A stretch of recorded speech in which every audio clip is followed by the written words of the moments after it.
Hoje no podcast Perspectivas eu tenho a satisfação de conversar com um dos maiores empresários do país, presidente do Conselho da Câmara Internacional do Comércio, ICC, no Brasil, membro do Conselho do ICC Global e acionista da Suzano S.A., empresa que mais produz celulose de eucalipto no mundo.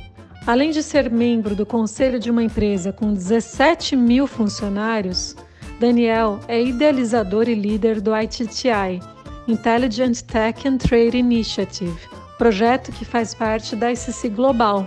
Ele também é presidente da Fundação Filantrópica Arimax e presidente do Instituto Ecofuturo e participa de muitas outras iniciativas. Então, eu convido vocês a conhecerem um pouco melhor Daniel Pfeffer e saber o que ele pensa sobre o futuro da economia do Brasil e principalmente em relação ao período pós-pandemia. Olá, Daniel, tudo bem? Um prazer ter a oportunidade de conversar com você. Olá, Marina. Obrigado pelo convite. É um prazer participar do podcast Perspectivas. Parabéns pela iniciativa de trazer visões para um Brasil melhor.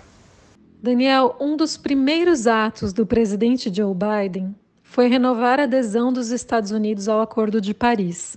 Como você considera que essa decisão americana pode influenciar o desenvolvimento das questões ambientais em todo o mundo? E como isso afetará as ações do governo brasileiro em relação ao desmatamento da Amazônia? Vejo como da maior importância o posicionamento do presidente Biden dentro dos princípios democratas americanos, que muda diametralmente a direção dos Estados Unidos. O Acordo de Paris é um dos mais importantes espaços para a construção da governança global da atualidade. Reconhecer este é reconhecer os fóruns multilaterais, aqueles que abrangem todos os países, e que estes são essenciais para a preservação da estabilidade global a longo prazo. Devem ser aperfeiçoados e modernizados sempre. O tema ambiental está cada vez mais presente e é necessária a sua inclusão em acordos de comércio. A meu modo de ver, o assunto clima, assim como o Estado de Direito e compliance, são temas meio e não temas fim. O que eu quero dizer com isso? São o mínimo necessário que todo país deve cumprir para partir para a agenda de temas fim. A agenda da dignidade humana e das boas trocas entre as nações. E não é por menos que estes temas todos são parte dos Sustainable Development Goals da ONU.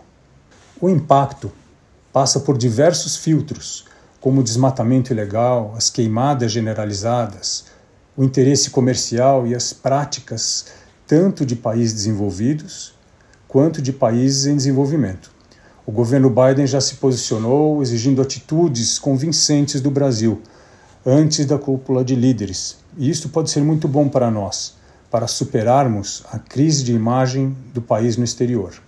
Bom, como você sabe, a balança comercial brasileira registrou um superávit de quase 51 bilhões de dólares em 2020. Mas muito disso é resultado da exportação de produtos agrícolas, minerais e de petróleo. O que é preciso fazer para as indústrias brasileiras conseguirem participar mais do mercado externo e ampliar a pauta de produtos exportados pelo Brasil? Ótima pergunta, Marina. Esta é a especialidade da ICC Brasil, uma instituição que é parte de uma rede global de 90 países trabalhando pela melhoria das regras de comércio. Em primeiro lugar, é preciso se lançar no mercado externo aproveitando o câmbio favorável, como tem feito alguns setores, e ganhar experiência. Porém, para uma escala maior de participação no comércio global, o Brasil precisa de planejamento conjunto, público-privado. E este é um desafio, pois temos a cultura de improvisação. Somos muito bons nisso. Para mudarmos de fase, temos que organizar a complexidade dos interesses do país para superar desafios de competitividade. Nos encantamos com a nossa performance agrícola. E eu tenho orgulho do sucesso agrícola brasileiro. Mas além da agenda agrícola, temos que olhar para o valor agregado.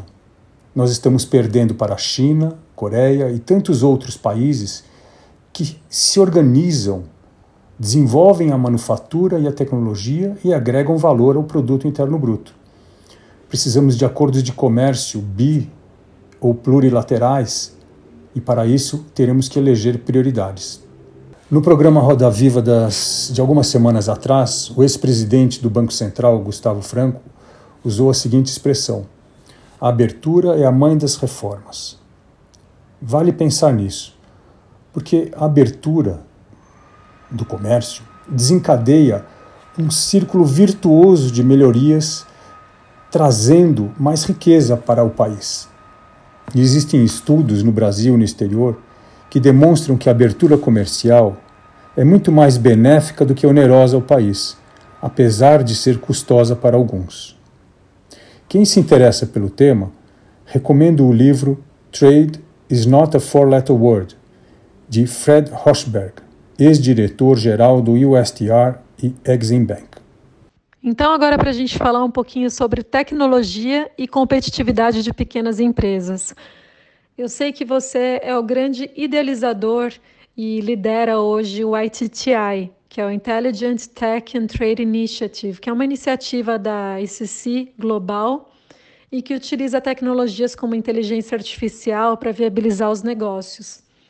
Então, com toda essa sua experiência nessa área, eu gostaria de saber a sua opinião sobre como as empresas pequenas poderiam se beneficiar da tecnologia para elas serem mais competitivas, participarem com mais igualdade da economia e conseguirem acessar o mercado internacional e gerar mais empregos, por exemplo.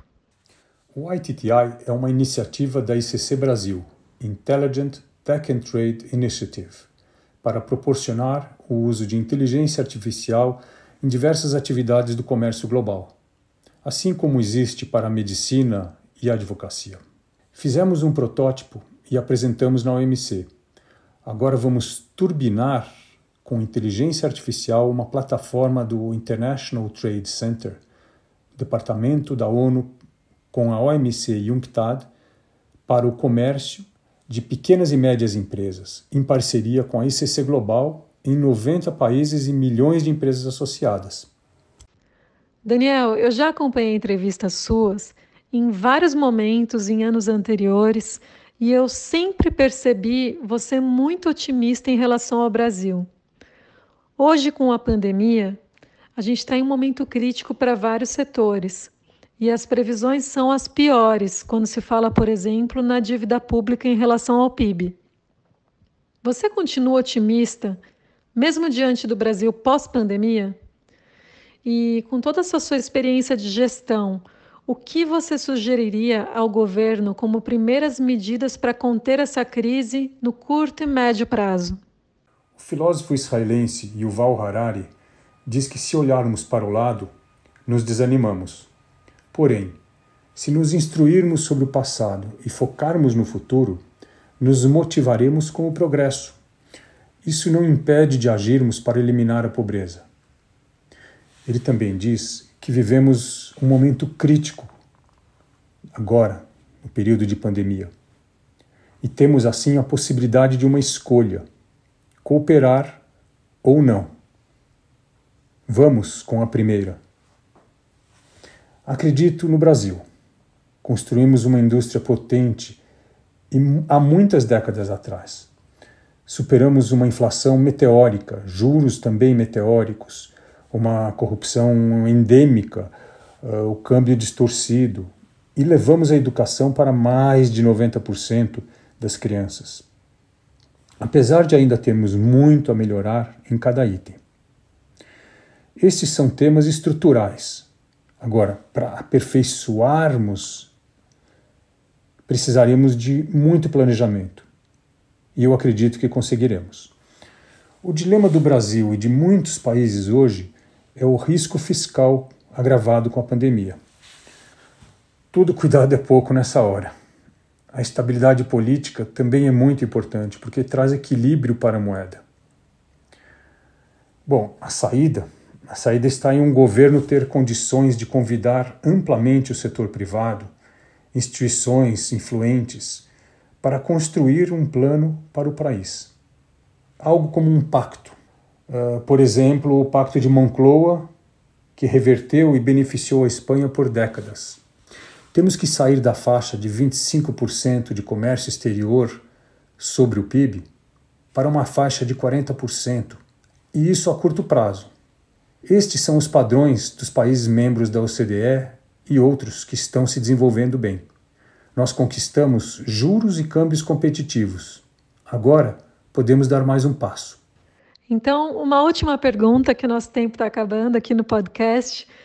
No ano passado, eu publiquei um artigo na Folha de São Paulo que eu chamei de Capitalismo Moral, a tendência que a gente tem constatado no mundo todo de empresários, além do lucro, se preocuparem também com questões sociais e ambientais.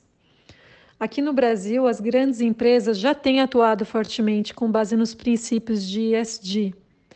O que você acha que ainda é preciso ser feito para criar uma consciência social e ambiental nos pequenos e médios empresários? O capitalismo moral é um tema que me agrada muito. Vivemos um paradoxo entre modelos político-econômicos que se catalisam nas principais nações, China e Estados Unidos. Como inspira Harari, eu acredito que todos podem aprender e cooperar mutuamente sobre pontos de interesse comum e construir modelos que disruptem travas que limitam as liberdades humanas e o progresso. Por exemplo, o conceito de blended finance, que é um esforço de diversas instituições internacionais para trazer ferramentas mais integrativas aos financiamentos. Isso, inclusive, com o FMI.